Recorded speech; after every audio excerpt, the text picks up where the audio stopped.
Since this is the last speech that I will give as president, I think it's fitting to leave one final thought, an observation about a country which I love.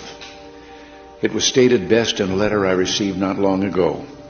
A man wrote me and said, "You can go to live in France, but you cannot become a Frenchman. You can go to live in Germany or Turkey or Japan, but you cannot become a German, a Turk, or Japanese. But anyone from any corner of the earth can come to live in America and become an American." Yes, the torch of Lady Liberty symbolizes our freedom and represents our heritage, the compact with our parents, our grandparents, and our ancestors. It is that lady who gives us our great and special place in the world. For it's the great life force of each generation of new Americans that guarantees that America's triumph shall continue unsurpassed into the next century and beyond.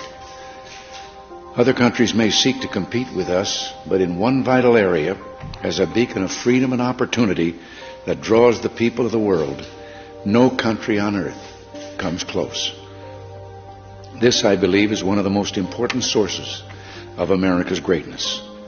We lead the world because, unique among nations, we draw our people, our strength, from every country and every corner of the world.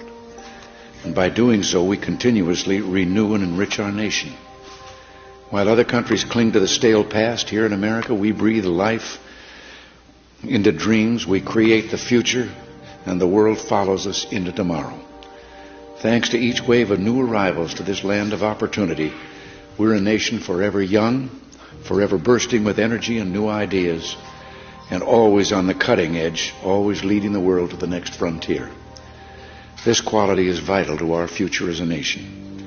If we ever closed the door to new Americans, our leadership in the world would soon be lost. A number of years ago, an American student traveling in Europe took an East German ship across the Baltic Sea.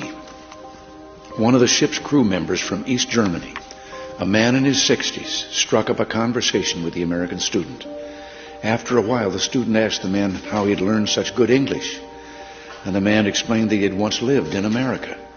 He said that for over a year he'd worked as a farmer in Oklahoma and California, that he'd planted tomatoes and picked ripe melons. It was, the man said, the happiest time of his life. Well, the student, who'd seen the awful conditions behind the Iron Curtain, blurted out the question, "Well, why did you ever leave?" "I had to," he said. "The war ended." The man had been in America as a German prisoner of war. Now, I don't tell this story to make the case for former POWs.